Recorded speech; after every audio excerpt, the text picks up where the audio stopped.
YouTube family, আশা করি আপনারা ভালো আছেন। আর রুটি দিয়ে খাওয়ার জন্য একটা আলু সর্ষের তরকারি রান্না করব। তার জন্য নিতে হবে 1 চামচ সর্ষে, 1 চামচ লবণ, হলুদের গুঁড়া, আলু, একটা বড় সাইজের আলু এইভাবে কেটে নিয়েছি। দেখুন লঙ্কা, এই দুটো লঙ্কা এইভাবে মাঝখান দিয়ে ছিঁড়ে নিয়েছি। আর অল্প ধনেপাতা কুচি আর কড়ি পাতা। আর দেখুন এখানে বসিয়ে দিয়েছি কড়াতে তেল দিয়েছি 2 চামচ, রিফাইন্ড অয়েল দিয়েছি। এরপর দিয়ে দেবো সর্ষে।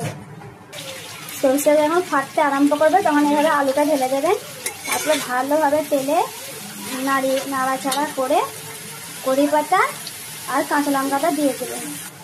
দেখুন এইভাবে ভালো করে নাড়াচাড়া করে ভাজা হয়ে গেছে, খুব সুন্দর একটা সেন্ট বেরোচ্ছে। এবার দিয়ে দেবো লবণ আর হলুদ। দেখুন ভালোভাবে ভেজে নিয়েছি। এবার এতে একটু অল্প জল দেবো। এটা কষতে কষতেই মোটামুটি সিদ্ধ হয়েই যায়। তো এইটা খুবই অল্প মশলা লাগে, বেশি মশলা লাগে না, খেতেও খুব ভালো লাগে।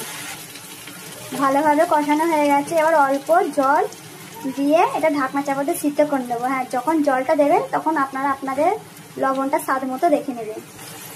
বলতে ভুলে গেছিলাম, ঢাকনা চাপা দেওয়ার আগে এই যে ধনেপাতা কুচিটা কেটে রেখেছিলাম এটা এবার ছড়িয়ে দিয়ে এবার ঢাকনাটা চাপা দিয়ে দেবো।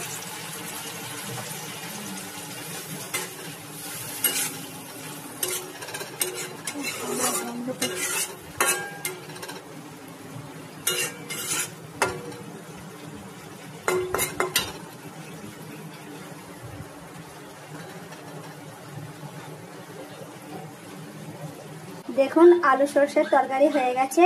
আপনারাও বাড়িতে এইভাবে একবার বানান আর রুটির সঙ্গে খাবেন, দেখবেন খুবই ভালো লাগে খেতে। এই অল্প মশলা দিয়ে এটা খেতে খুবই টেস্টি, খুবই সুন্দর। এটা আপনি লাঞ্চ বক্সেও দিতে পারেন বাচ্চাদের। খেয়ে যদি ভালো লাগে অবশ্যই লাইক করবেন এবং সাবস্ক্রাইব করবেন। Thank you.